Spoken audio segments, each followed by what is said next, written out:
Stanley Kubrick's Full Metal Jacket is an exceptional film. It's tight, it's fast-paced, and it's probably the most accessible story in the director's filmography, but it still contains the full power of his unique style.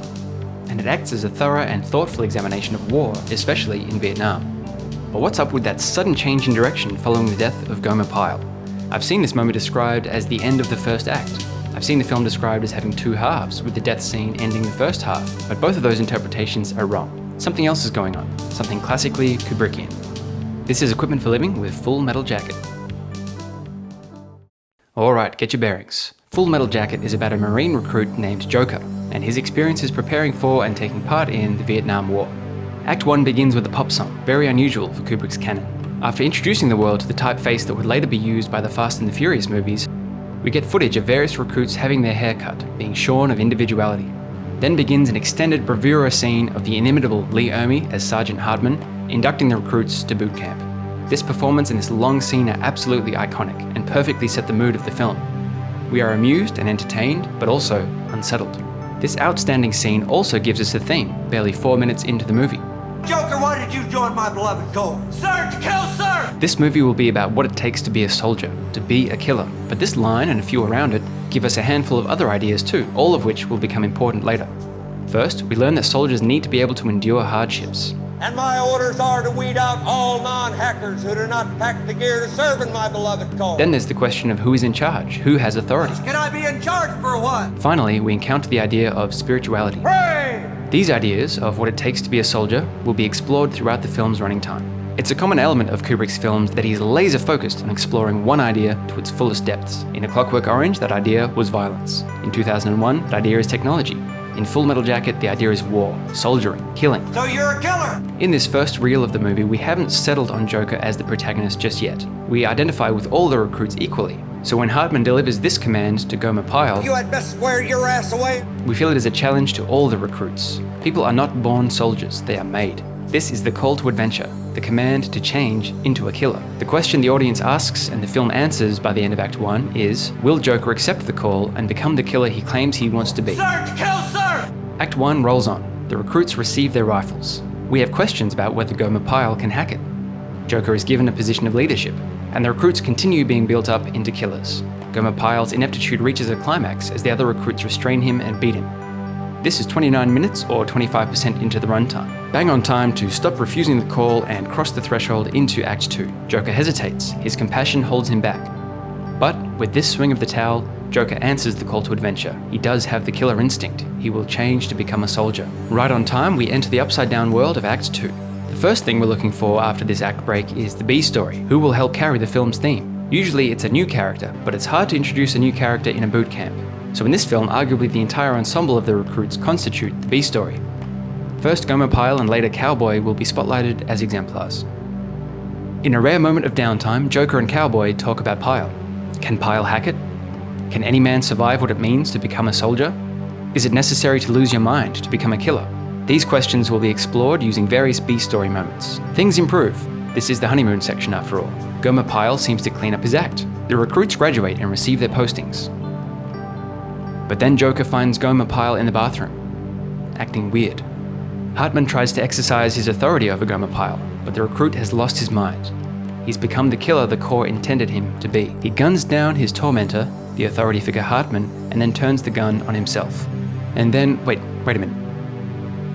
This happens 45 minutes into the movie. That's 42% of the runtime. We're expecting a major turning point at 25%, the break into Act 2, which we got, and then we're expecting another major turning point at 50%, the midpoint. But this isn't either of those. This happens in what seems to be the middle of nowhere structurally. So what's going on? This is the source of the confusion I've seen online. Some people think this is the end of Act 1, but it can't be for two reasons. First, the protagonist must choose to cross the threshold into Act 2. Sometimes the decision is made under duress, where the hero is forced into it, but that doesn't happen here either. Joker doesn't choose anything, he merely witnesses. It might change him, but it doesn't change the course of the story. Second, the proportions are off. Even Star Wars, with its seemingly long Act 1, has entered Act 2 by 35% in. Other people claim that this is the end of the first half. The first half takes place in boot camp, and the second half takes place in Vietnam. But that's wrong too, because 42% is not close enough to 50% to be convincing. And there's also the fact that the second half seems to have 3 distinct movements, which we'll get to later. The clue to what's really going on is that number, 42%. And I don't mean that it's the meaning of life, which it is. I mean, what's 40% as a fraction? 2/5, 2 out of 5. A climactic moment hits the movie 2/5 of the way through and highlights a facet of the film's theme. This movie is in 5 acts, aha, but also 3 at the same time. Let's roll back and recontextualize that. If this movie really is in 5 acts, then we should see a thematically relevant turning point around 20% into the runtime, which would be minute 22 or so. So let me just boot up minute 22 and see what's happening. It is your killer instinct which must be harnessed if you expect to survive in combat. Ah, right. This gives us crucial information. This movie is structured using 5 acts, but also 3 acts at the same time. Most movies pick either 5 or 3 acts as their primary structure. The other structure is present, but not as obvious. In this case, the conspicuousness of the act break at 42% makes me suspect that Kubrick approached this primarily in 5 acts. If we look elsewhere in his filmography, we see a similar pattern. A climax around 40%, and then an abrupt change in setting and even time. So let's assume 5 major acts and 3 minor acts and track both structures moving forward. Joker is embedded in a propaganda unit in Vietnam. The soldiers he's with are joking and ribbing each other, and then, in minute 54, which is 48% into the movie, the rubber meets the road. Joker's posting is under attack. This is the real end of the first half. This is the midpoint, where the stakes are raised dramatically. Playtime is over. Joker no longer has to pretend to be a killer, he actually has to be one. And then things get worse. Joker and his photographer are sent into greater danger than before. We see the effects of war on soldiers. They become callous, cruel, and delirious. We see the aftermath of killing. But Joker himself hasn't killed yet, not in a personal sense, not in the sense he set out to. So what are we up to on Joker's journey? At minute 65, Joker himself gives us an update. I think I was trying to suggest something about the duality of man, sir. And in minute 66, almost 3/5 of the way through, Joker is reunited with Cowboy. This completes Act 3 of 5. Act 1 introduced the characters and the theme. Act 2 developed the theme and showed the protagonist trying to solve his problem the wrong way. He was compassionate with Gomer Pyle, but it still didn't work out. And Act 3 begins a new phase where things got complicated fast. And now we're entering Act 4, where we expect things to get even worse. As if on cue, which it is, we meet Animal Mother. He is large, he is intimidating, he is violent, he is a killer. If you want to get psychoanalytical, which the movie already has, Duality of man, the Jungian thing, sir. he is the personification of Joker's shadow. Imagine if Joker was stripped of his spirituality, his compassion, his humanity. Imagine if he became the ultimate killer with no hesitation and no remorse. That is who Animal Mother is. We are uncomfortable around him. We fear that Joker might become like him, adding tension to the story as he joins the squad. Joker and the squad see active combat. It's time to test his mettle. But in the opening salvo of the action, the squad leader is killed. The soldiers push through, but at 1 hour 17, about 68%, they must confront their own mortality. This is the lowest point, the moment where Joker has to internalize the fact that to be a soldier is to court death. This is where 3 and 5 act structures start to sync up. Act 3 in 3 act structure is about 20% of the film's runtime, and so is Act 5 in 5 act structure. So, between here and the final act, no matter how you slice it, we will learn how Joker and the soldiers deal with this low point. They will learn the last lessons they need before the final exam begins. How do they respond to this death? They blow it off with rationalization. They distract themselves with sex.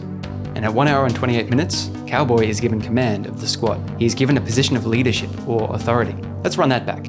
In Act 1 out of 5, the recruits were firmly under Hartman's authority. In Act 2 out of 5, Joker was given authority over Gomer Pyle, but Gomer Pyle was beyond any authority. In Act 3, the army took authority over the recruits and sent them into battle. But now, in Act 4, we've sequentially lost every leader we've had. And as we enter Act 5, the only leader left is one of the recruits, Cowboy. The B story returns and crosses with the main story.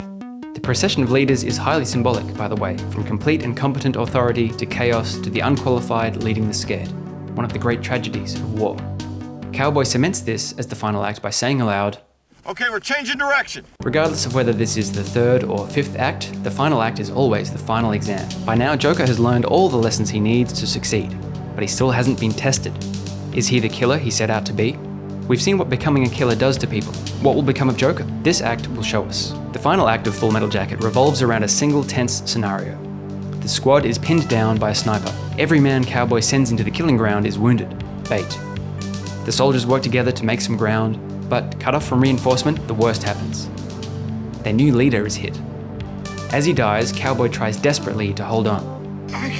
Still, he dies, reminding us once again that soldiers are not invincible. You can endure a lot, but you can't endure your own death. This leaves the soldiers leaderless once more. Regardless, the soldiers finally manage to flank the sniper. Joker is the first to make contact, but the sniper's just a young girl. Everything we knew about soldiering goes out the window. Joker wasn't expecting this. This moment acts as our final act reversal. It comes 1 hour and 44 minutes in, right on 92%. The inverse of the call to adventure, which came about 7% in. This is the dark mirror of the call to adventure. What will Joker do now? He fumbles his weapon. His photographer fires the shot, taking down the sniper. We are right near the end of the movie, and still Joker hasn't revealed if he has the killer instinct. From what we've seen, his dream of becoming a killer has failed. We are kind of sorry for him, but also kind of relieved. We learn his compassion and spirituality are still intact. He is still human. Maybe this is why he fumbled the gun. So why are we still on the edge of our seats? Animal Mother, Joker's shadow, wants to leave the sniper to suffer, but Joker demurs. The sniper begs to be killed. Animal Mother goads Joker to do it. This is it, the final test. Does he have what it takes to be a killer? The look on his face says it all.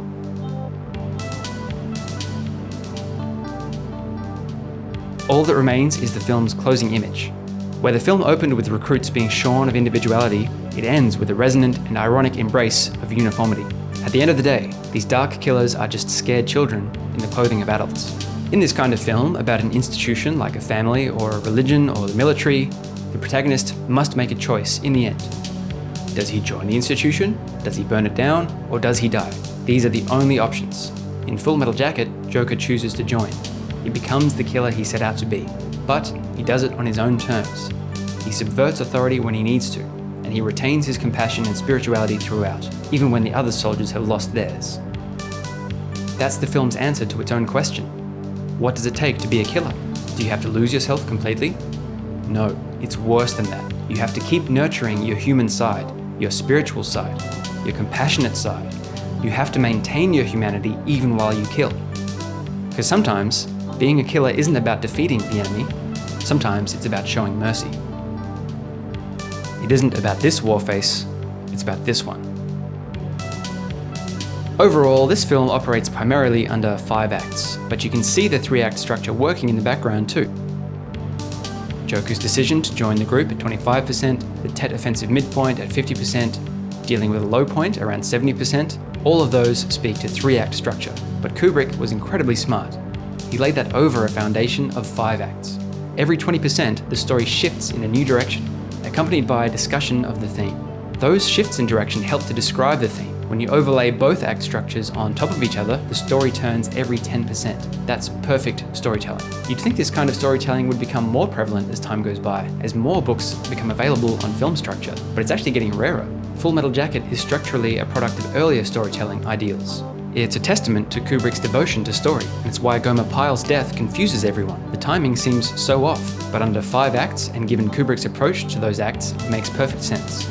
I really love Full Metal Jacket. Out of a pantheon of excellent films about the Vietnam War, I reckon this is the most complete and the most nuanced. Apocalypse Now uses the war as a backdrop to retell an old legend. Platoon is the most authentic to experience, but they just both lack the extra flourishes of Full Metal Jacket. Both those movies are excellent, but FMJ takes the cake. Kubrick's obsession with form is in full bloom here. His use of sound is leaps and bounds ahead of his previous films. And while this is his most accessible film, it's by no means a diluted experience. It takes you on a difficult but textured journey. It asks difficult questions and gives nuanced answers. It enriches our lives by showing us a truth about human nature that most of us are never forced to confront. And that's what makes Full Metal Jacket such excellent equipment for living. Thank you for watching this breakdown. If you found it insightful, please leave a thumbs up. And as always, if I've missed something or another interpretation occurs to you, leave a comment. I'd love to hear your opinion. And if you'd like to see more movie breakdowns, click subscribe and ring the bell icon to make sure you don't miss a single video.